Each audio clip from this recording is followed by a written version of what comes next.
நான் ஈவேராவை பார்த்து கேட்கிறேன், நீ யாரு? நீ என் நிலத்தை வந்து அவனுக்கு சொந்தம்னு சொல்றதுக்கு முதல்ல நீ இந்த மாநிலத்தை சேர்ந்தவனா? அதற்கு தலைநகரா சென்னை தான் இருக்கணும், தலையே போனாலும் தலைநகரை விட மாட்டோம்னு மாப்போசி ஒரு பக்கம் போராடிக்கிட்டு இருக்கிறாரு. இவரு அதை டைவர்ட் பண்றதுக்கு பிள்ளையார் சுலை உடைப்பு போராட்டத்தை கையில் எடுக்கிறாரு. நாளைய தலைமுறை பார்க்கும்போது தமிழ்நாட்டுக்கு பெரியாரும் அண்ணாவும் கருணாநிதியும் தான் அளவுக்கு நினைவு சின்னத்துல வச்சிருக்கீங்க. அறிஞர் அண்ணா சொல்றாரு, நான் 1 ரூபாய் கேட்கிறேன், மாப்போசி காலனா கேட்கிறார், 1 ரூபாய்க்குள் காலனா அடக்கம். அது என்னடா அது 1 ரூபாய் காலனா? நான் வந்து கர்நாடகா, ஆந்திரா, தமிழ்நாடு, கேரளா எல்லாத்தையும் சேர்த்து 1 ரூபாய் கேட்கிறேன். எல்லாமே தமிழ்நாடு மொழி வழி மாநிலம் வேணும்னு கேட்டு போராடிட்டு இருக்கும் போது எவனாவது முட்டா பையன் மொழியின் பேர்ல வந்து மொழியின் பேர்ல கேட்பானா? மதத்தின் பேர்ல கேட்கலாம், சாதியின் பேர்ல கேட்கலாம், மொழியின் பேர்ல என்ன உங்களுக்கு மாநில வேண்டி கிடக்குது. ராமசாமி நாயக்கர் ஐயா சொன்னார்தான்.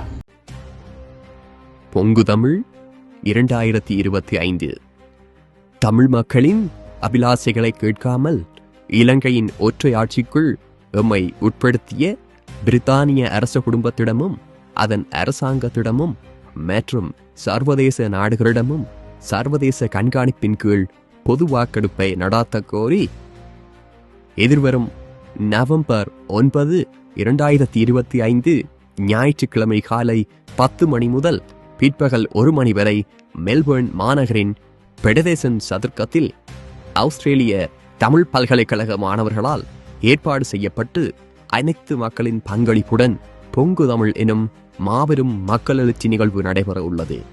உலகிலேயே சிறையுண்டு அடிமைப்பட்டு போய் கிடக்கும் தமிழராகிய நாம் எமது இன விடுதலைக்கு ஒன்றாய் அணிதேழ்வோம். இவ் எழுச்சி நிகழ்வுக்கு அனைத்து தமிழர்களும் குடும்பத்தோடு வருகை தந்து தமது வரலாற்று கடமையை நிறைவேற்றுமாறு அன்போடு அழைக்கின்றோம். நன்றி. மக்களில் இருந்து மக்களுக்காக.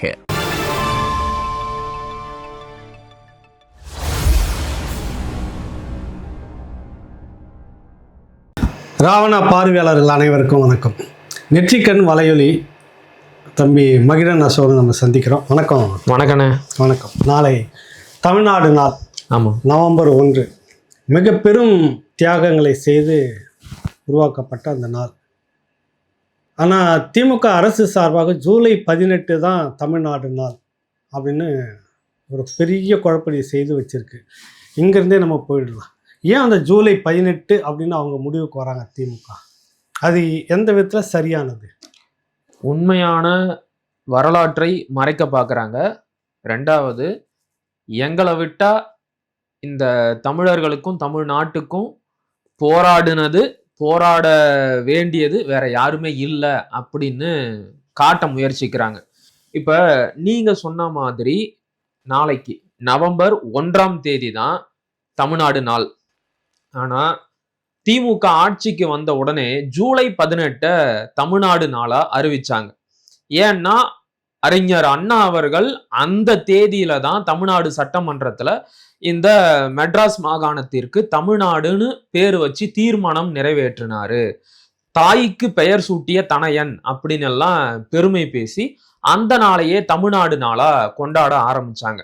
இதுக்குள்ள பல குழப்பங்கள், பல சதி வேலைகள் இருக்கு. நாம ஒண்ணா பார்க்கலாம். முதல்ல இதுல இருக்கிற குழப்பம் என்ன அப்படின்னு பார்க்கலாம். இப்ப இவங்க சொல்றாங்கல்ல, 1968 ஜூலை 18 அறிஞர் அண்ணா அவர்கள் தமிழ்நாடு சட்டமன்றத்துல இந்த மெட்ராஸ் மாகாணத்திற்கு தமிழ்நாடு என்று பெயர் வைத்தார் அப்படின்னு. சரி, ஓகே, அந்த நாளை நீங்க வந்து தமிழ்நாடு நாளா கொண்டாடுறீங்க. அது சரியா? லாஜிக்கா அது சரியா அப்படின்னு பார்த்தா இல்ல. ஏன்னா இவரு பேரு வச்சு தீர்மானம் நிறைவேற்றினார் இல்லையா? அதுக்கு அடுத்த நாள்ல இருந்தே இந்த மாநிலத்திற்கு தமிழ்நாடு அப்படின்னு பேர் வந்துருச்சான்னா இல்ல. இந்த தீர்மானத்தை அவங்க ஒன்றிய அரசுக்கு அனுப்புறாங்க, அன்றைக்கு இருந்த காங்கிரஸ் அரசுக்கு அனுப்புறாங்க. இது குறித்து விவாதங்கள் எல்லாம் நடந்து முடிஞ்சு ஒன்றிய அரசு ஒப்புதல் கொடுத்து 1969 ஜனவரி 14 தான் அபிஷியலா இந்த மாநிலத்திற்கு தமிழ்நாடு அப்படிங்கிற பேரு இந்திய அரசியலமைப்பு சட்டத்தின் அடிப்படையிலேயே உறுதி செய்யப்படுது. அப்ப நியாயப்படி பார்த்தா நீங்க எந்த நாளை தமிழ்நாடு நாளா கொண்டாடணும்? ஒன்றிய அரசு ஜனவரி அனுமதி கொடுத்து உறுதிப்படுத்தின நாளை தான் நீங்க கொண்டாடணும். அதை விட்டுட்டு தீர்மானம் நிறைவேற்றின நாளை கொண்டாடுறீங்க. அப்ப இந்த இடத்துலயே குழப்பம் இருக்கு. நீங்க தீர்மானம் நிறைவேற்றிய உடனே இது தமிழ்நாடா ஆயிடல. அப்படி பார்த்தா சங்க காலத்துல இருந்து இந்த நிலத்திற்கு பேரு வந்து தமிழ்நாடு தான். உங்களுக்கு முன்னாடியே இந்த மாநிலத்திற்கு தமிழ்நாடுன்னு பேரை பல பேர் வச்சுட்டாங்க. அவங்கெல்லாம் முன்மொழிந்த அந்த பெயரைத்தான் அண்ணாதுரை சட்டமன்றத்துல வழிமொழிஞ்சு தீர்மானம் நிறைவேற்றினார். இல்ல இந்த தமிழ்நாடு அப்படிங்கிறதுக்காக வந்து உண்ணாவிரதமே ஒருத்தர் இருந்து செத்து போனார் சங்கரலிங்கனார். ஜீவாலாம் அதுக்காக பல தடவை சட்டமன்றத்துல பேசி இருக்கிறார். முதல் முறையாக பேசினதே ஜீவா தான் சட்டமன்றத்துல மொழிவாரி மாநிலங்களுக்காகவும் பேர் வைக்கவும் பேசினது. ஆமா ஆமா, இவ்வளவு பேரும் வந்து இது விஷயமா பேசி இருக்கிறாங்க. கம்யூனிஸ்ட் தலைவர் அவர் தொடக்கத்துல வந்து காங்கிரஸா இருந்தவர் தான் யாரு தொடர் ஜீவானந்த். அவர் அப்புறம் கம்யூனிஸ்டான பிற்பாடு பேசுறாரு. இங்க ஒரு உண்ணாவிரதம் இருக்கிறாங்க. இவ்வளவு போராட்டத்துக்கு மத்தியில அந்த பெயர் வைக்கப்படக்கூடிய ஒரு சூழ்நிலை வருது. வச்சதால மட்டுமே அவர் கொண்டாடப்படணும், மீதி எல்லோருமே மறந்துடணுன்ற ஒரு சூழ்நிலை உருவாகி அவங்க அதைத்தான் எதிர்பார்க்கறாங்க. நான் சொன்னல இதுக்குள்ள சில சதி வேலைகள், சில குழப்பங்கள் இருக்கு அப்படின்னு.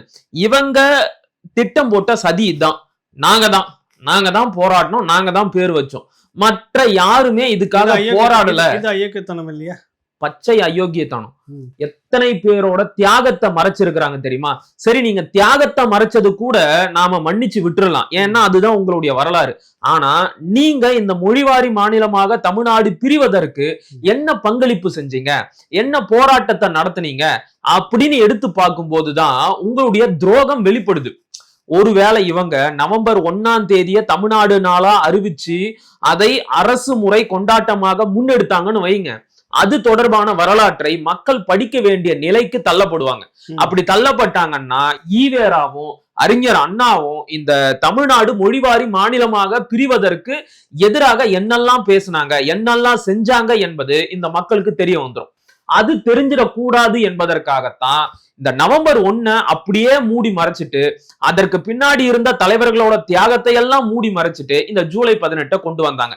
நான் ஒண்ணு கேக்குறேங்க ஐயா, இது கொச்சையா இருக்குமான்னு தெரியல, ஆனா எளிமையான உதாரணமா இருக்கும், நம்ம மக்களுக்கும் நல்லா புரியும். நீங்க உங்க குழந்தைக்கு பேர் வைக்க போறீங்க. குழந்தை பிறந்ததுக்கு அப்புறம் பேர் வைப்பீங்களா, இல்ல பிறக்கிறதுக்கு முன்னாடியே வைப்பீங்களா? வயிற்றுல இருந்தா அது என்ன குழந்தைன்னே தெரியாது, ஆனா பெண்ணான்னு தெரியாது. ஆனா இருந்தா இந்த பேர் வைக்கலாம், பெண்ணா இருந்தா இந்த பேர் வைக்கலாம்னு ஒரு குழப்பமான மனநிலையில தான் நீங்க இருப்பீங்க. குழந்தை பிறந்த பிறகுதானே அது யாருன்னு பார்த்துட்டு பேர் வைப்பீங்க. ஆனா இவங்க எப்படி சொல்றாங்கன்னா, நாங்க வந்து குழந்தை பிறந்த நாளை கொண்டாட மாட்டோம், பேர் வச்ச நாளதான் கொண்டாடுவோம் அப்படிங்கிறாங்க. நீங்க இந்த தமிழ்நாடுன்னு பேர் வைக்கிறதுக்கு எப்படி உங்களால முடிஞ்சது?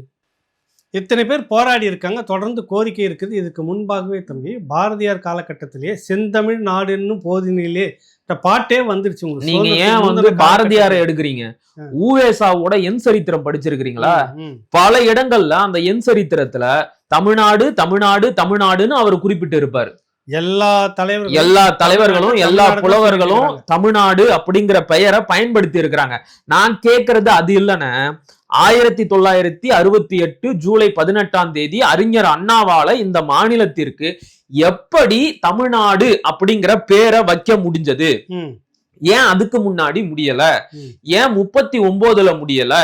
ஏன் 41ல இருந்து 56 வரைக்கும் முடியல?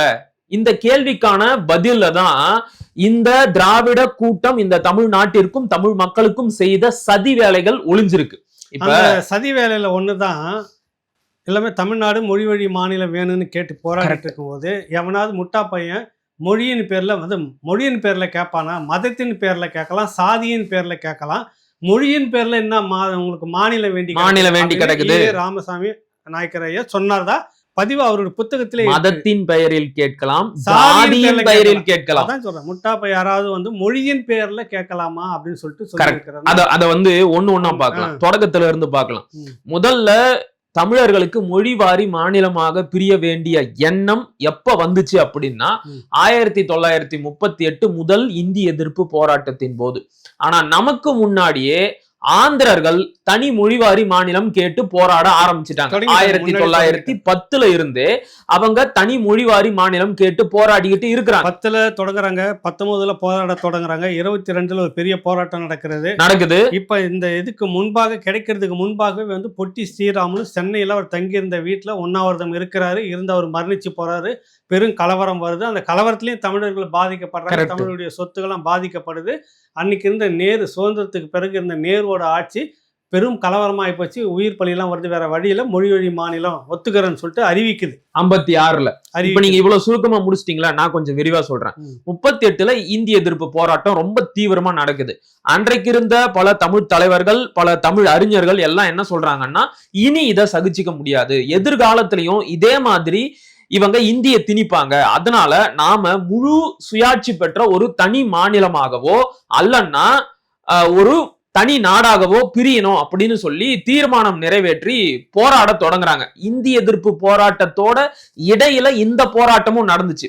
நீங்களே கவனிச்சிருப்பீங்க, 2017 ஜல்லிக்கட்டு போராட்டம் நடந்துச்சு. ஜல்லிக்கட்டை மீட்கணும் என்பதற்காக நடந்த போராட்டத்தின் ஊடாக அந்நிய குளிர்பானங்களான கொக்கோ கோலா, பெப்சிக்கு எதிராகவும் போராட்டம் நடந்துச்சு. சோ அதே மாதிரி தான் அந்த இந்திய எதிர்ப்பு போராட்டத்தின் ஊடாகவே தனி தமிழ்நாடு கேட்டு போராட்டமும் நடந்துச்சு. இந்த போராட்டத்துல தன்னுடைய காங்கிரஸ் எதிர்ப்பிற்காக ஈவேரா கலந்துகிட்டாரு. அதற்காக அவரை கைது பண்ணி பெல்லாரி சிறையில அடைச்சிடுறாங்க. சிறையில அடைச்ச அவரை திருப்பி விடுதலையாகி வெளியே வராரு இல்லையா? வரும்போது அவர்கிட்ட பேட்டி எடுக்கிறாங்க. மெட்ராஸ் மெயில் அப்படின்னு சொல்லிட்டு ஒரு பத்திரிகை. அவங்க கேக்குறாங்க, ஐயா இது மாதிரி தமிழர்களும் ஆந்திரர்களும் தனி மொழிவாரி மாநிலம் கேட்கிறாங்களே, அதை பத்தி என்ன நினைக்கிறீங்க அப்படின்னு கேட்டதுக்கு, ஐயா இது பதிவு இருக்கு, நான் எடுத்து காட்டுவேன். அவரு சொல்லி இருக்கிறாரு, அதை நான் ஏத்துக்கிறேன், வரவேற்கிறேன் அப்படிங்கிறாரு. சரிங்களா? அதன் பிறகு இந்த 38 தேர்தல்ல மொத்தமா நொடிஞ்சு போயிருந்த நீதி கட்சிக்கு, ஏன்னா அத்தோட அவங்க மொத்தமா வாஷ் அவுட், காங்கிரஸ் ஜெயிச்சிருச்சு, காங்கிரஸ் தான் இந்தியை திணிக்குது, இந்தியை எதிர்த்து போராட்டம் நடக்குது. அப்ப இந்த நொடிஞ்சு போயிருந்த நீதி கட்சிக்கு இவரை தலைவரா தேர்ந்தெடுக்கிறாங்க. இவரை தலைவரா தேர்ந்தெடுத்த பிறகு இவர் தலைமையில முதல் நீதி கட்சி கூட்டம் நடக்குதுங்க ஐயா. அதுல ஐயா போய் பேசுறாரு, ஐயா ஈவேரா போய் பேசுறாரு. அப்ப அந்த கூட்டத்துல இருந்த பிறமொழியாளர்கள், நீதி கட்சி அப்படிங்கிறதே பிறமொழியாளர்கள் ஆதிக்கம் பெற்ற ஒரு கட்சி தானே, அவங்க எந்திரிச்சு கேக்குறாங்க, ஐயா நீங்க இன்னைக்கு நீதி கட்சி தலைவருங்க ஐயா, நீங்க நீதி கட்சி தலைவரா இருந்துகிட்டு தமிழ்நாடு தமிழருக்கேன்னு சொன்னா நாங்கெல்லாம் எங்க போவோம் அப்படின்னு ஒரு கேள்வியை கேக்குறாங்க. இந்த தமிழ்நாடு தமிழருக்கே என்ற முழக்கம் இந்தி திணிப்பு எதிர்ப்பு போராட்டத்துல ரொம்ப வீரியமா மறைமலை அடிகளால முன்வைக்கப்பட்டது. எல்லாரும் சொல்லுவாங்க ஈவேரா தான் அந்த முழக்கத்தை கண்டுபிடிச்சாரு, அவர் தான் முன் வச்சாரு. அதெல்லாம் கிடையாது. 1936ல நம்ம தாத்தா ரெட்டமலை சீனிவாசன் இருக்கிறாரு இல்ல, அவர் பறையர் மகாஜன சபை அப்படின்னு ஒரு அமைப்பை தொடங்கினாரு. அந்த அமைப்போட இளைஞர் அணி, அன்னைக்கு அத வாலிபர் சபை அப்படின்னு சொல்லுவாங்க. அந்த வாலிபர் சபையோட முழக்கம் தமிழ்நாடு தமிழருக்கே, அவங்களோட நோட்டீஸ்லயே அது இருக்கு. கௌதம சன்னா அதையெல்லாம் எடுத்து ஆவணப்படுத்தி இருக்கிறாரு. 36ல ஈவேரா தலைமையில அந்த வாலிபர் சபை ஒரு கூட்டம் நடந்துச்சு. அங்க போய் அந்த முழக்கத்தை பார்த்து காப்பி அடிச்சுக்கிட்டு இந்தி திணிப்பு எதிர்ப்பு போராட்டத்துல இவர் முன் வச்ச மாதிரி வரலாற்றை திருச்சி எழுதிக்கிட்டாங்க. அது ஒரு தனி வரலாறு, அது ஒரு பக்கம் இருக்கட்டும். அப்ப இன்னைக்கு நீங்க நீதி கட்சி தலைவருங்க ஐயா, தலைவரா இருந்துகிட்டு தமிழ்நாடு தமிழருக்கேன்னா நாங்கெல்லாம் எங்க போவோம் கேட்டது யாரு? பிறமொழியாளர்கள். அப்பதான் திராவிட நாடு, அப்பதான் அந்த முழக்கத்தை கரெக்ட் அதோட 38ல ஓட ஆரம்பிச்சு கரெக்டா 56ல நிக்கிறார். அது வரைக்கும் திராவிட நாடு பிறமொழியாளர்கள் கேட்ட உடனே அந்த முழக்கத்தை மாத்திட்டாரு, திராவிட நாடு திராவிடருக்கே அப்படின்னு. எந்த பங்களிப்பும் இல்ல அங்க, ஒண்ணுமே கிடையாது. நீங்க முழக்கத்தை மாத்திக்கிட்டீங்க, அது உங்க விருப்பம், இருக்கிற கட்சிக்கு ஏத்த மாதிரி உங்க நிலைப்பாட்டை மாத்திக்கிட்டீங்க. ஆனா தனித்தமிழ்நாடு கேட்டு போராடினவங்களை எல்லாம் நீங்க என்னெல்லாம் பேசுனீங்க? தனித்தமிழ்நாடு கேட்டு போராடிய செயல்பாடுகளுக்கு எப்படியெல்லாம் எதிரா இருந்தீங்க? உங்க அனுமதியோட நான் சில பதிவுகளை படிக்கிறேன். இது எல்லாமே ஈவேரா விடுதலையில எழுதுனது. நான் அப்படியே படிக்கிறேன் பாருங்க. திராவிட நாடு என்பதால் உங்கள் தமிழ்நாட்டை காக்காய் தூக்கி கொண்டு போய்விடுமா? உங்கள் தமிழ் மொழிதான் கழுகு கொத்தி விடுமா? தமிழ் தமிழ் என்று கத்துகிறாயே, அதில் இனிமை என்பதை தவிர வேறு ஏதாவது உனக்கு தெரியுமா? தமிழர் என்பது மொழிப்பெயர், திராவிடர் என்பது இனப்பெயர். ஈவேரா, விடுதலை 6/12/1947. அடுத்துங்கய்யா சில பதிவுகள் மட்டும், சில முக்கியமான பதிவுகள். எப்படியெல்லாம் ஐயா ஈவேரா தமிழர்களுக்காக பேசி இருக்கிறாருன்னு தெரியணும்ல. அடுத்து பாருங்க. மொழிவாரி மாகாணங்கள் பிரிவதில் உள்ள கேட்டையும் விபரீதத்தையும் முன்னரே பல தடவை எடுத்து காட்டி உள்ளோம். வங்காளத்தில் ஒரே மொழியை பேசினாலும் இந்து வங்காளம், முஸ்லிம் வங்காளம் என்று பிரிக்க சொல்லி காங்கிரஸ் இந்து மகாசபை கேட்கிறதே. பஞ்சாபி மொழி பேசும் பஞ்சாபை இரண்டாக பிளக்க வேண்டும் என்று கூறுகிறார்களே. மக்களை மொழி வாரியாக பிரிப்பதென்றால் தமிழ்நாட்டில் தெலுங்கு உருது பேசுகிறவர்களை தனி இனம் என்றோ நேஷன் என்றோ பிரிக்க முடியுமா? எவ்வளவு குதர்க்கமான ஒரு வாதம். தமிழ்நாட்டுல யாரு பெரும்பான்மை, அவர் பாட்டுக்கு அடிச்சு விடுறது. இதை எப்ப சொல்லி இருக்கிறாரு அப்படின்னா, விடுதலை தலையங்கம் 21/4/1947. இது மாதிரி படிச்சா படிச்சுக்கிட்டே போலாம்.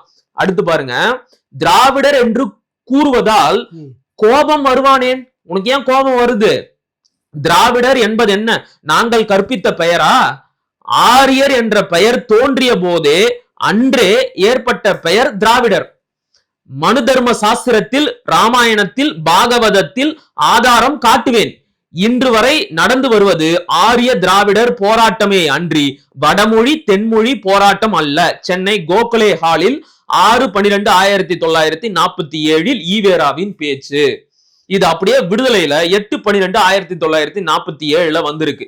இப்ப ஐயா ஏதாச்சும் ஒண்ணுத்துக்கு ஆதாரம் கேட்டா, நாம புராணத்துல இருக்கு, மனு தர்மத்துல இருக்கு, இதிகாசத்துல இருக்கு அப்படின்னு சொல்லிட்டு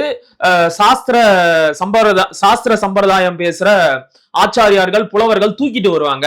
நீ ஏன்டா மலத்துல அரிசி பொறுக்கிற அப்படின்னு ஐயா கேட்டிருப்பாரு. நான் ஆதாரம் கேட்டா இவருக்கு வேண்டப்பட்ட போது மட்டும் இவர் அதுல இருந்து எடுத்துக்குவாரு. ஐயா இது எல்லாமே அவரு சொன்னது, நான் கொச்சையா பேசலைங்கய்யா.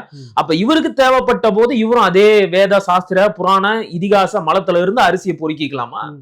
நீங்க தமிழர்களோட இலக்கியத்துல இருந்து தமிழ்நாட்டுக்கான வரலாற்றையும் சான்றையும் தேடணும். அதை விட்டுட்டு பாகவதத்துல சொல்லி இருக்கு, மனு தர்மத்துல சொல்லி இருக்கு, ராமாயணத்துல சொல்லி இருக்குன்னு அங்கிருந்து தமிழர்களோட அதெல்லாமே நம்ம ஒதுக்கப்பட வேண்டியதுன்னு பிரச்சாரம் பண்ணிக்கிட்டு அதுல சொல்லப்பட்டிருக்கிறது எடுத்துட்டு நியாயத்தை சொல்ல வராது. ஆமா, இது மாதிரி இன்னும் 1000 பதிவு இருக்குங்க. தமிழ்நாடு மொழிவாரி மாநிலமாக பிரிவதை எதிர்த்து ஈவேரா பேசினது.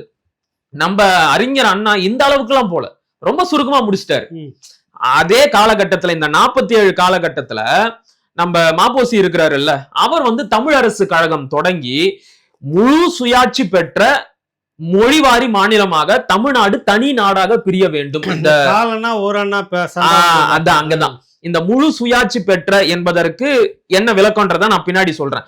இப்ப மாப்போசி இந்த கோரிக்கையை முன் வச்சு தீவிரமா போராட்டங்களையும் பிரச்சாரங்களையும் முன்னெடுக்கும் போது அறிஞர் அண்ணா சொல்றாரு, நான் 1 ரூபாய் கேட்கிறேன், மாப்போசி காலனா கேட்கிறார், 1 ரூபாய்க்குள் காலனா அடக்கம். அது என்னடா அது 1 ரூபாய் காலனா? நான் கர்நாடகா, ஆந்திரா, தமிழ்நாடு, கேரளா எல்லாத்தையும் சேர்த்து 1 ரூபாய் கேட்கிறேன். மாப்போசி தமிழ்நாடு காலனா மட்டும் கேட்கிறாரு. இந்த 1 ரூபாய்க்குள்ள அந்த தமிழ்நாடும் காலனாவும் அடக்கம் அப்படிங்கிற மாதிரி இந்த தமிழ்நாடு மொழிவாரி மாநிலமாக பிரிவதை தட்டி கழிச்சிட்டார். இப்ப சொல்லுங்கய்யா, இவர் தான் 68ல பேர் வச்சு காலம் முழுக்க துரோகம் பண்ணிட்டு வந்திருக்காங்க. காலம் முழுக்க துரோகம் பண்ணிட்டு, ஆனா வரலாற்றை பொய்யா எழுதிட்டு இவர்கள் தான் தமிழுக்காகவும் தமிழ் மண்ணுக்காகவும் உழைச்சதா? கரெக்ட். இப்ப உழைச்சவர்களை பின்னுக்கு தள்ளிட்டு இப்ப மாப்போசியோட விஷயத்துக்கு வரும். 1946 என்னுடைய நினைவு சரியா இருந்தா 46ல தமிழரசு கழகம் தொடங்குறாரு. தமிழ்நாடு மொழிவாரி மாநிலமா பிரியணும். மொழிவாரி மாநிலமா பிரியறதோட மட்டும் கிடையாது, அதுக்குன்னு தனி அரசியலமைப்பு சட்டம் இருக்கணும். இன்றைக்கு அரசியல் அமைப்பு சட்டத்தை ஏற்றுவதற்கு ஒரு கமிட்டி போட்டு இருக்கிறீங்க. யாரை கேட்டு இந்த கமிட்டியை போட்டீங்க?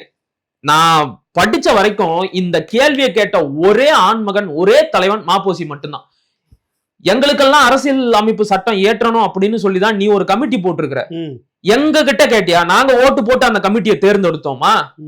இந்த கமிட்டியை நாங்க ஏன் ஏத்துக்கணும்? இந்த கமிட்டி ஏற்றி கொடுக்கின்ற அரசியலமைப்பு சட்டத்தை நாங்க ஏன் ஏத்துக்கணும்? இந்த கேள்வியை கேட்டது அவர் மட்டும்தான். எனக்கு உண்மையிலே ஆச்சரியமா இருக்கு. ஆனா மனுஷன் படிச்சது 3ஆம் கிளாஸ் தான். வறுமைக்கு சின்ன வயசுல அவரை கொண்டு போய் அவங்க பெற்றோர்கள் வேலைக்கு விட்டுட்டாங்க. அதன் பிறகு எப்படியோ தத்தகா பெத்தகான்னு வெளியே பொழைச்சி படிச்சு இவ்வளவு பெரிய தலைவரா வந்தாரு. அவர் சொல்றாரு பாருங்கய்யா, தமிழ்நாடு தனக்கென்று தனி அரசியல் அமைப்பு சட்டத்தோடு முழு சுயாட்சி பெற்ற மாநிலமா இருக்கணும். இந்த மாநிலம் விருப்பப்பட்ட அண்டை நாடுகளோடு உறவு வைத்துக் கொள்ள வேண்டும். அண்டை நாடுகள் அப்படின்னு அவர் சொல்றது இந்தியாவை சொல்றாரு. அன்னைக்கு பங்களாதேஷ் பாகிஸ்தான கிடையாது, இந்தியாவை, பக்கத்துல இருக்கிற ஆந்திர நாடு, பக்கத்துல இருக்கிற கேரள நாடு, ஒட்டுமொத்த இந்தியாவையே அவர் அண்டை நாடு அப்படின்னு சொல்றாரு. இன்னைக்கு இவங்க சொல்றாங்கல்ல மாநில சுயாட்சி, அதற்கான விதைய போட்டதே அவரு தான். இதையெல்லாம் ஒரு பேம்ப்ளெட், ஒரு அறிக்கையா தயார் பண்ணி முக்கியமான தலைவர்கள் கிட்ட கையெழுத்து வாங்குறாரு. அன்னைக்கு அது ஒரு வழக்கம். ஐயா உங்களுடைய ஆதரவு வேணும் அப்படின்னா கையெழுத்து வாங்குவாங்க. இப்ப அந்த கையெழுத்து வாங்குறதுக்காக அந்த அறிக்கை எல்லார்கிட்டையும் கொடுக்குறாரு. காமராஜர் கையெழுத்து போடுறாரு, ஜீவானந்தம் கையெழுத்து போடுறாரு, பாவேந்தர் பாரதிதாசன் கையெழுத்து போடுறாரு, நம்ம அண்ணல் தங்கோ கையெழுத்து போடுறாரு. எல்லாருமே கையெழுத்து போட்டாங்க. கையெழுத்து போடாத 2 பேரு, ஒன்னு ஈவேரா, இன்னொன்னு அண்ணாதுரை. ஏன்னா இவங்க 2 பேரும் திராவிட நாடு கேக்குறாங்க. இவன் என்னடா இவன் திடீர்னு வந்து இதுல ஒரு அழகுன்னு சொல்லுவாங்கல்ல, அதுல பெரிய பியூட்டின்னு சொல்ற மாதிரி இவங்க இந்த மாதிரியான நாடகம் போட்டுட்டு இருக்கிறப்பவே ஆந்திரா தனி மாநிலம் கேட்க போராடிட்டான். ஆமா, அவங்க எல்லாம் எங்களுக்குன்னு தனித்தனி மாநிலம் வேணும், நாங்க போறோமான்னு சொல்லிட்டு இருக்கும் போதே இந்த பித்தலாட்ட கும்பல் எல்லாத்துக்கும் சேர்ந்து ஒரு நாடு, எல்லாத்துக்கும் சேர்ந்து ஒரு நாடு, 4 மாநிலத்துக்கு சேர்ந்து ஒரு நாடு, நம்ம எல்லாம் ஒன்னா இருப்போம். எவ்வளவு பித்தலாட்டம் பாத்தீங்களா இது? இப்ப அந்த இடத்துல பாருங்கய்யா, ஆந்திராக்காரன் தனி மொழிவாரி மாநிலம் கேட்கிறானே, அதை ஏங்கய்யா நீங்க கேட்க மாட்டேங்கிறீங்கன்னு ஈவேரா கிட்ட கேட்டிருக்காங்க. அதுக்கு ஐயா பதில் சொல்றாரு, ஆந்திர பிரிவினை ஏன், ஈவேராவின் கண்டுபிடிப்பு. இது வந்து நம்ம தோழர் ஒருத்தர் எடுத்து போட்டாரு. தெலுங்கு நாட்டில் பதவியில் இருப்பவர்கள் தமிழர்களும் தமிழ்நாட்டு பார்ப்பனர்களுமே. இங்க இருக்கிற பார்ப்பனர்கள் எல்லாம் அங்க போய் பதவியில இருக்கிறாங்க. தெலுங்கர்களுக்கு தமிழர் மீது பொறாமையும் கோபமும் ஏற்பட உத்தியோக பார்ப்பனர்களே காரணம். இவங்க தாண்டா காரணம் நம்ம மேல பொறாமை ஏற்படுறதுக்கு. தெலுங்கர்கள் தங்களுக்கு என்ன, இன்னைக்கு கூட வந்து அதிகாரத்துல உட்கார்ந்துட்டு இருக்கிற அவங்களுக்கு காரணமும் பார்ப்பனர். ஆமா ஆமா, தெலுங்கர்கள் தங்களுக்கென்ன ஒரு தனி மாகாணத்தை அமைத்தால் அவர்களின் பதவி ஆசை நிறைவேறும். அதனாலதான் அவங்க தனி மாநிலம் கேக்குறாங்க. சரி, ஏதோ ஒண்ணு அவன் தனி மாநிலம் கேக்குறான்ல, அதேதானே எனக்கும். இங்க மட்டும் யாரு இருந்தாங்க? இங்க மட்டும் யாரு எல்லா அரசு பதவிகள்லயும் தமிழர்களா இருந்தாங்க? அப்ப அங்க யாரு ஆண்டுகிட்டு இருந்தாங்க? அப்ப கிடையாது தெலுங்குல ஒட்டுமொத்தம் எல்லாம் சென்னை ராஜதானி 56க்கு முன்னாடி பிரிக்கப்படாத சென்னைக்குள்ளதானே இருக்கிறாங்க. சென்னையில நீங்க தானே இருக்கீங்க.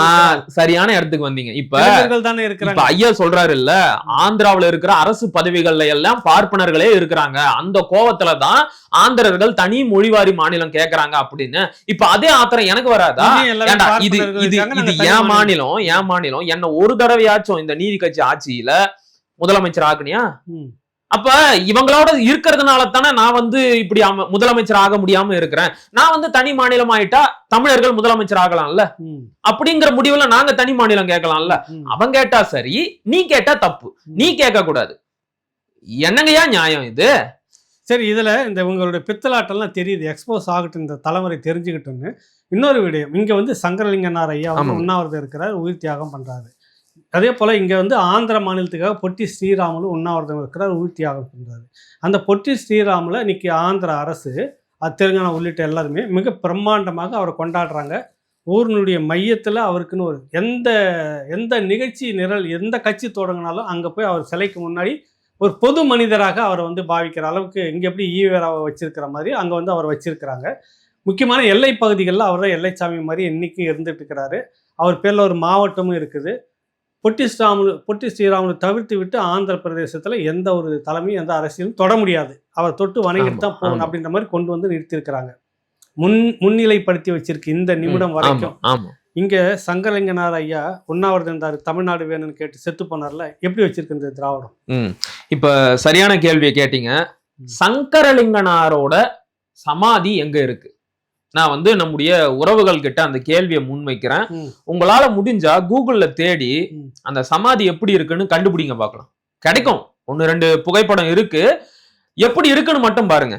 அப்படியே அத இன்னொரு டேபா ஓபன் பண்ணி பொட்டி ஸ்ரீராமுலு அவர்களின் சென்னை நினைவிடம் அப்படின்னு போடுங்க. அந்த நினைவிடம் எப்படி இருக்குன்னு பாருங்க.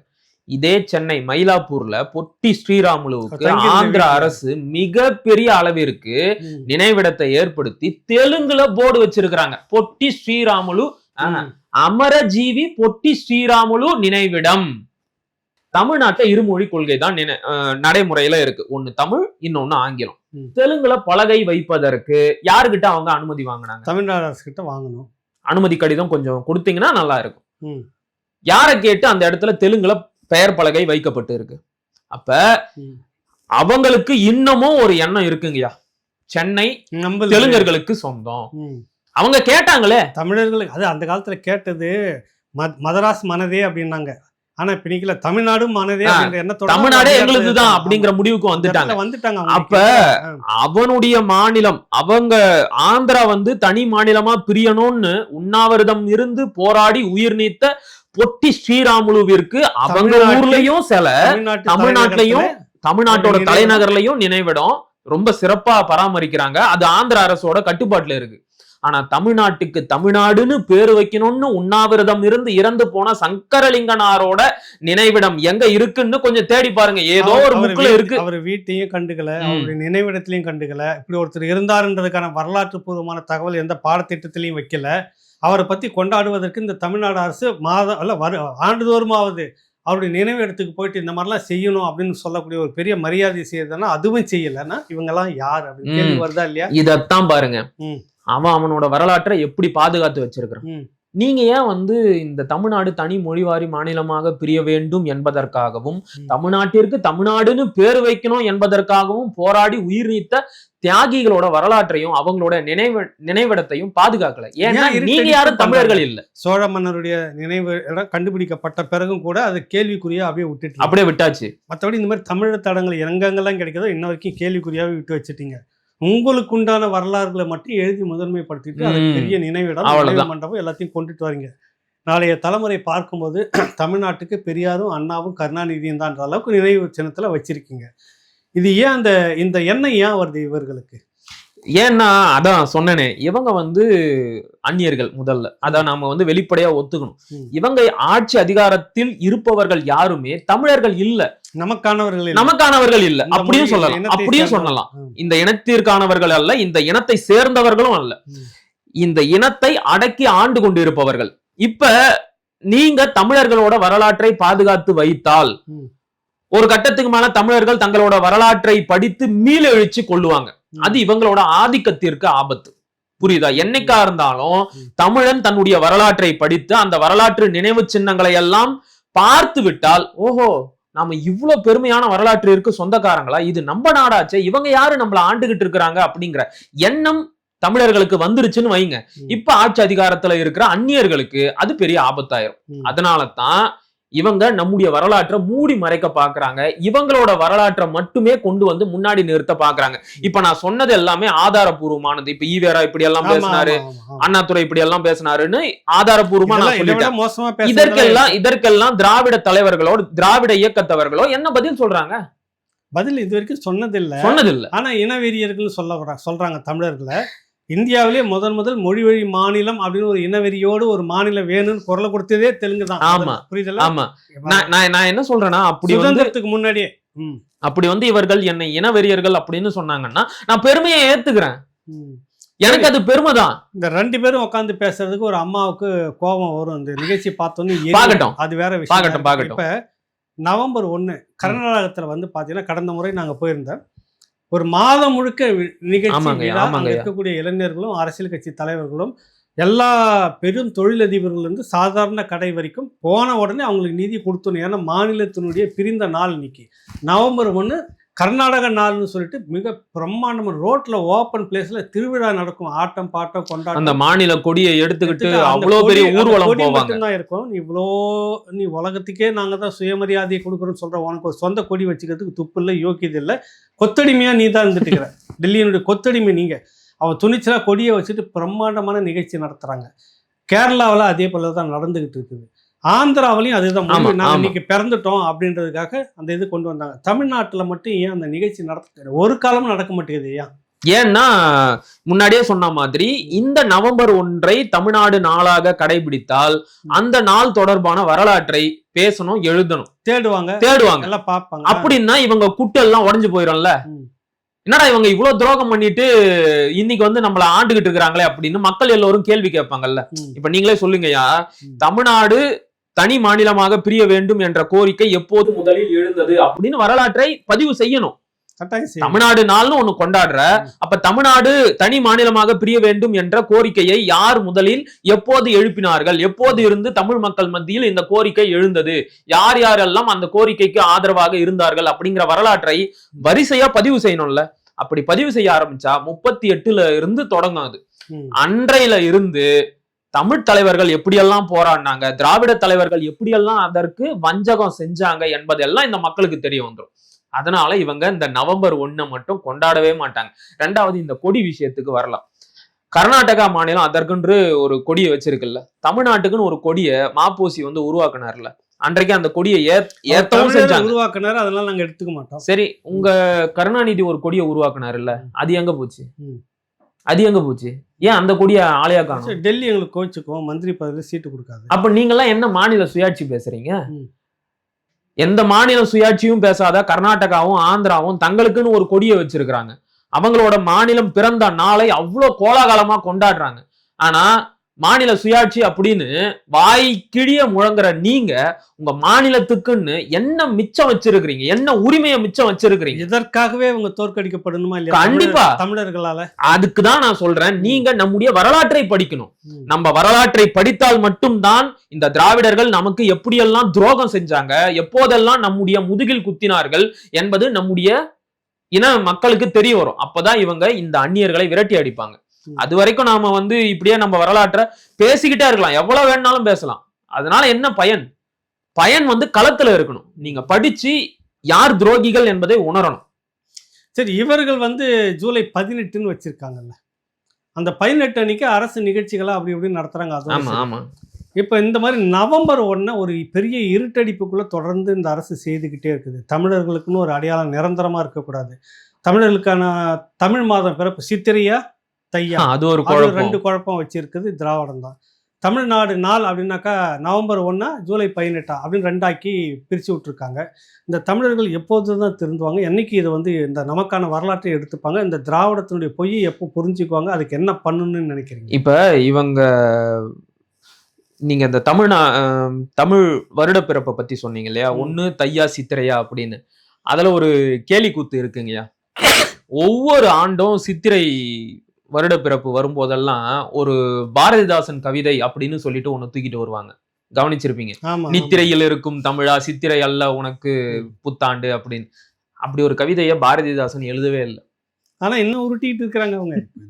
தம்பி, உருட்டது மட்டும் நீங்க பேசினா பெரிய புத்தகமே போடலாம். எங்க பாரதிதாசன் எப்ப எங்க அந்த கவிதையை எழுதினாரு? எடுத்து காட்டுங்க. இல்லவே இல்லை. ஆனா அவரு பேரை போட்டு ஒவ்வொரு ஆண்டும் சித்திரை முதல் நாள் தமிழர்கள் வருடப்பிறப்பை கொண்டாடும் போதெல்லாம் இதை கொண்டு போட்டு நம்மள குற்றப்படுத்துறது. யாராச்சும் ஒருத்தன் கேட்டு இருப்பானா பாரதிதாசன் எப்போது அந்த பாடலை எழுதினார், எந்த இதழ்ல எழுதினாரு? அவர் குயில் அப்படின்னு ஒரு ஏடு நடத்தினாரு, அந்த ஏட்ல எழுதினாரா? இல்ல விடுதலையில நிறைய கட்டுரை எழுதினாரு, அதுல எழுதினாரா? புதுவை முரசு அப்படிங்கிற இதழ்ல எழுதினாரா? பாவேந்தம் அப்படின்னு சொல்லிட்டு மிகப்பெரிய தொகுப்பு போட்டு இருக்கிறாங்களே, அதுல எந்த இடத்துல இருக்கு? யாராச்சும் ஒருத்தன் கேட்டாங்களா? கேட்கல. ஏன் கேட்கல? ஏன்னா நீ உன்னோட வரலாற்றை படிக்கல. படிச்சிருந்தா தெரியும், படிச்சிருந்தா தெரிஞ்சிருக்கும். படிச்சிருந்தா அவன் என்னெல்லாம் பொய் சொல்றான் அப்படிங்கிறது உனக்கு தெரிஞ்சிருக்கும். இந்த மாதிரி வரலாற்றை படிச்சதால்தான் இவ்வளவு கேள்விகள் இந்த தலைமுறை எல்லாமே கண்டிப்பா ஆரம்பிச்சிருக்கோம். திராவிடம் இதுக்கு ஒரு பதில் சொல்லாம இருட்டடிப்பு பண்ணிட்டு போறதுக்கு ரொம்ப நாளா அவங்களால இருட்டடிப்பு செய்ய முடியாது. ஏதாச்சும் ஒரு கட்டத்துல இது எல்லாமே வெடிச்சு வெளியே வரத்தான் செய்யும். இப்ப எனக்கு தெரிஞ்ச விஷயம் நான் கேள்வி கேட்கிறேன். இப்ப இத பாக்குற பலாயிரக்கணக்கான மக்களும் இதே கேள்வியை திருப்பி கேட்பாங்கல்ல. பல ஆயிரம் என்பது பல லட்சமா மாறும்ல. அன்னைக்கு அந்த கேள்விக்கு இவங்க பதில் சொல்லிதான் ஆகணும். பதில் சொல்லாம எங்கேயுமே போக முடியாது. தமிழர்களுக்கு துரோகம் இழைத்ததற்கு இவங்க எந்த நாள்லயாச்சும் பதில் சொல்லிதான் ஆகணும். ஐயா, இது சாதாரண துரோகம் இல்ல, நான் வெளிப்படையா சில விஷயத்த உடைச்சு பேசணும் அப்படின்னு நினைக்கிறேன். 38 முதல் இந்தி திணிப்பு எதிர்ப்பு போராட்டத்துல தனி மொழிவாரி மாநிலமாக தமிழ்நாடு பிரிக்கப்பட வேண்டும் அப்படிங்கிற கோரிக்கை எழுந்துச்சு அப்படின்னு சொன்னல. அன்னைக்கு அந்த கோரிக்கை மட்டும் எழல, தமிழ்நாட்டையே தனி நாடா பிரிக்கணும் அப்படின்னு கேட்டாங்க. அன்றைக்கு எல்லா தலைவர்களும் ஒன்றாக நின்று வெள்ளைக்கார அரசிடம் கேட்டிருந்தால் அதற்கான வாய்ப்பு பிரகாசமாக இருந்திருக்கும். அன்னைக்கு வெள்ளைக்காரனுக்கு துணை போனது யாரு? அதைத்தான் சொல்ல வந்தேன். அன்னைக்கு வெள்ளைக்காரனுக்கு துணை போய் அவனுக்கு வால் பிடிச்சி தமிழர்களோட உரிமை போராட்டத்திற்கு எதிராக திராவிட நாட்டு கேட்டு போராடி கொண்டிருந்த மிகப்பெரிய மகான் தான் மடைமாற்றியவர். மிகப்பெரும் மடைமாற்றி. இன்றைக்கு மாநிலத்திற்கு இருக்க வேண்டிய மிச்ச சொச்ச உரிமைகளை கூட இழந்துகிட்டு ஒரு என்ன சொல்றது, ஒரு நாளாந்தர மாநிலமாக தமிழ்நாடு இந்தியாவுடன் இணைந்திருப்பதற்கு இந்த திராவிட திருவாளர்களும் திராவிட தலைவர்களும் தான் முக்கிய காரணம். அதை கேட்டுட்டா எங்க ஈவேரா தானே கடைசி நாள் வரைக்கும் தனித்தமிழ்நாடு கேட்டு போராடினார். எப்ப வாய்ப்பு இருக்கும்போது கேட்டு போராடி இல்ல இருக்கணும். ஒரு விஷயம் தெளிவா தெரிஞ்சுக்கணும். 1956ல பொட்டி ஸ்ரீராமுலு உண்ணாவிரதத்துக்கு பிறகு அன்னைக்கு ஒடுங்கி போன 53லயே ஆந்திரா போயிருச்சுங்க. இல்ல, மத்ததெல்லாம் அவங்க 56 சொல்லிட்டாங்க. அன்னைக்கு வந்து வெளிப்படையாக நேரு அவர்கள் அறிவித்திட்ட பிறகு எல்லாம் முடிஞ்சு போச்சு. முடிஞ்சு போச்சு. அவன் நாடு கேட்கறான், இவன் நாடு கேட்கறான், பக்கத்துல கேரளா அவன் நாடு அவன் கேட்டுன்னு எல்லாம் போராடிட்டு இருக்கிறான். இதுக்கு மேல நம்ம திராவிட நாடுன்னு பேசுறதுக்கு அர்த்தம் இல்லைன்னா சென்ட்ரல் கவர்மெண்ட்னு சொல்லக்கூடிய மத்திய ஒன்றிய அரசு அறிவிச்சாச்சு மொழி வழி மாநிலமா பிரிச்சிடலான்னு. இன்னும் சொல்ல போனால் 1920 அந்த காங்கிரஸ் கட்சி தொடங்கும் போதே மாநில வழியில மொழி வழியில ஒரு மாநிலம் இருக்கணும்னு தான் காங்கிரஸுடைய கோட்பாடு இருந்தது. 19ல முடிவெடுத்தாங்க. அதுதான் 19ல வந்து அவங்க மாநாடு நடத்தும் போதே வந்து ஒரு மாநிலத்தில் இன்னைக்கும் ஆந்திர பிரதேஷ் காங்கிரஸ், தமிழ்நாடு காங்கிரஸ் கமிட்டி இப்படிதான் ஒன்று இருக்கும் பேர். அவங்க வச்சவங்க அவங்க பின்னாடி அதிகாரத்துக்கு வந்தாங்க மாறிட்டாங்கன்னு வச்சுக்கோங்க. அந்த மொழி வழி மாநிலம் இந்த மாதிரி பேசி இருக்கும்போதே இவங்க வந்து குறுக்கால வந்து எல்லாம் முடிஞ்சு போன பிற்பாடு இதுக்கு மேல திராவிட நாடுன்னு கேட்டாலும் துப்புவானு எங்க இருக்குது திராவிட நாடு அப்படின்றதுக்காக தான் மறுபடியும் தனி தமிழ்நாடுன்னு வந்துட்டாங்க. சந்தர்ப்பவாதம். நான் இன்னொரு செய்தியையும் பதிவு பண்றேன். உங்களுக்கு ஈவேராவோட பிள்ளையார் சிலை உடைப்பு போராட்டத்தை பத்தி தெரியும்ல? ஆமா. எப்ப நடந்துச்சு? 53ல ஆந்திரர்கள் தனி மொழிவாரி மாநிலம் கேட்டு ரொம்ப தீவிரமா போராடுறாங்க. சென்னை எங்களுக்கு தான் வேண்டும் அப்படின்னு ஒத்த கால்ல நிக்கிறாங்க. சிறு கலவரங்களும் நடந்துச்சு. தமிழர்கள் அதை எதிர்த்து போராட்டம் நடத்துறாங்க. எங்களுக்கு தனி தமிழ்நாடு தான் வேணும், மொழிவாரி மாநிலமா. அதற்கு தலைநகரா சென்னை தான் இருக்கணும், தலையே போனாலும் தலைநகரை விட மாட்டோம்னு மாப்போசி ஒரு பக்கம் போராடிக்கிட்டு இருக்கிறாரு. இவரு அதை டைவர்ட் பண்றதுக்கு பிள்ளையார் சிலை உடைப்பு போராட்டத்தை கையில் எடுக்கிறார். எல்லை மீட்பு போராட்டம்னு ஒன்று நடக்குது. மொழி வழி மாநிலம் பிரிஞ்சிட்ட பிறகும் கூட இந்த பக்கம் வந்து சென்னை வரைக்கும் எந்துன்னு ஆந்திரர்கள் கேட்குறாங்க. இந்த பக்கம் ஒசூர் தாண்டி எங்களுக்கு வேணும்னு கர்நாடகம் கேட்குது. இந்த பக்கம் பெரும்பகுதி தமிழ்நாடு வந்து கேரளா பகுதியோட இணையுது. இதுக்கு எதிர்த்து ஒரு பெரிய போராட்டம் நடக்குது. அதுலேயும் துரோகம் பண்ணவர் தான் ஈவே. ஆமா, பணிக்கர் வந்து கேட்டாரு. தெளிவா சொல்லுங்க. அதை இது நம்ம கேரளாவை ஒட்டி இருக்கிற செங்கோட்டை, அதுக்கப்புறம் தேவிகுளம், பீர்மேடு இதெல்லாம் வந்து தமிழ்நாட்டோட சேர்ந்த பகுதிகள். மொழிவாரி மாநில பிரிவினையில இந்த பகுதிகள்லாம் தமிழ்நாட்டு பகுதியோட இணையணும் அப்படின்னு சொல்லிட்டு மார்ஷல் நேசமணி தலைமையில ஒரு மிகப்பெரிய போராட்டம் நடந்துகிட்டு இருக்கு தென் தமிழ்நாட்டுல. அப்ப KM பணிக்கர்னு ஒரு ஆள் இருக்கிறாரு. அவர் வந்து ஈவேராவை போய் சந்திச்சாராம். ஐயா, இது மாதிரி தேவிகுளம் பீர்மேடு எல்லாம் மலையாளிகளுக்கு சொந்தமானது, தமிழர்கள் எல்லாம் கூலிக்காக அவங்க வந்து வேலை செய்யறவங்க, அந்த இடத்த போய் கேட்கறாங்க அப்படின்னு வந்து அவர்கிட்ட போய் இவர் சொல்றாரு. ஆமா, பணிக்கர் சொல்றதெல்லாம் சரிதான், தேவிகுளம் பீர்மேடு எல்லாம் அங்கதான் போனோம், தமிழர்களுக்கும் அதுல எந்த தெரியல. நீ யாரு? நான் ஈவேராவை பார்த்து கேட்கிறேன், நீ யாரு? என் நிலத்தை வந்து அவனுக்கு சொந்தம்னு சொல்றதுக்கு முதல்ல நீ இந்த மாநிலத்தை சேர்ந்தவனா? இப்ப இதெல்லாம் நான் கேட்க வேண்டிய நிலைக்கு ஏன் தள்ளப்படுறேன்? எனக்கு நீ இவ்வளவு துரோகம் செஞ்சிருக்கிற. KM பணிக்கர் வந்து சொன்னாராம், அதை இவர் சரின்னு ஏத்துக்கிட்டாராம். அதனால தேவிகுளமும் பீர்மேடும் கேரளா கூட தான் போனோம். வட மாநில எல்லை பகுதியிலும் பெரிய போராட்டம் நடக்குது. அங்க மார்ஷல் நேசமணி தெற்கு, இந்த பக்கம் வந்து ஐயா மாப்போசி விநாயகம் எல்லாரும் போராடுறாங்க. அந்த நேரத்துல ஒரு மடமாத்திர போராட்டத்தை நடத்தினார் பாருங்க. அங்கதான் நிக்கிறான் சந்திரன் சொல்ற மாதிரி. இந்த துரோகத்துடைய மொத்த உருவமாக நிக்குது இந்த சகுனி. இந்த மொழிவாரி மாநில பிரிவினைக்கு ஈவேரா செஞ்ச துரோகம் இருக்கு பாருங்க, மன்னிக்க முடியாத துரோகம். குறிப்பா இந்த 46ல இருந்து 50க்கு இடைப்பட்ட காலத்துல மிகப்பெரிய அளவிற்கு துரோகம். இப்ப நான் படிச்சது எல்லாமே 47 ஆண்டு காலகட்டத்துலதான். ஏன்னா தீவிரம் அடைஞ்சிருச்சு தமிழர்களுக்கு மத்தியில. இனி வந்து இவங்க கூட கொப்ப கொட்ட முடியாது, நம்ம தனியா போயிடலாம் அப்படின்னு பூரா எதிர்த்து எழுதிக்கிட்டே இருக்கிறாரு.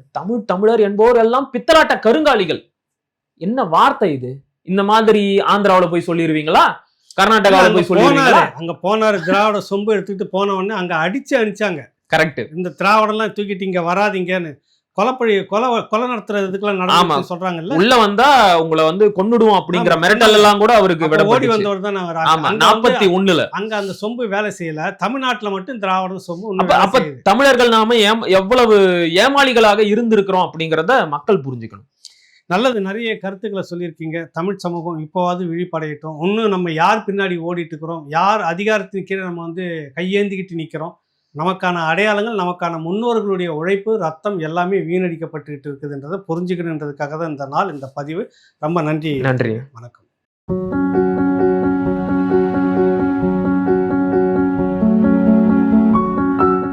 வணக்கம். என் பெயர் doctor R. Srinivasan, senior physiotherapist. இன்னைக்கு எண்ணற்ற நோய்கள், இந்த ஹெல்த் ப்ராப்ளத்துக்கு அடிப்படையான ஒரு காரணம் என்னன்னு பார்த்தீங்கன்னா, போதுமான உடற்பயிற்சி இல்லாததும் அந்த உடற்பயிற்சியோட அவேர்னஸ் விழிப்புணர்வு இல்லாததும் தான் காரணம். வலி இல்லாத வாழ்க்கையையும் இண்டிபெண்டான வாழ்க்கையையும் இந்த இயன்முறை மருத்துவத்தின் மூலமாக உறுதி செய்யப்படுகிறது. என்னுடைய நிறுவனமான S health care solution multi speciality physiotherapy clinic Shanti colony, Anna Nagar, சென்னையில் 15 வருடங்களுக்கு மேலாக இயங்கி கொண்டு வருது. சென்னையில் பல பகுதியில் எங்களுடைய பிரான்ச்சஸ் இருக்குது. மேலும் இதை தொடர்பு கொள்வதற்கு 9600038046 அப்படிங்கிற எண்ணை தொடர்பு கொள்ளலாம், அல்லது 9150211185 அப்படிங்கிற எண்ணுக்கு தொடர்பு கொள்ளுங்கள். உங்களுடைய ஆலோசனைக்காகவும் அப்பாயின்மெண்ட்டுக்காகவும் இந்த நம்பரில் தொடர்பு கொள்ளலாம். உங்களுடைய சந்தேகங்களுக்கு வாட்ஸ்அப் மூலியமாகவும் எங்களிடத்தை தொடர்பு கொள்ளலாம். உங்களுடைய சந்தேகங்களை நீக்கிறதுக்காகவும் ட்ரீட்மெண்ட் குறித்த தெளிவான விளக்கத்தையும் நான் உங்களுக்கு வாட்ஸ்அப் மூலியமாக சொல்கிறோம். ஆன்லைன் கால்லையும் எங்கள்கிட்ட அப்பாயின்மெண்ட் இருக்குது. நீங்கள் வர முடியாதவங்க அந்த ஆன்லைன் வசதியை பயன்படுத்தி கொள்ளலாம்.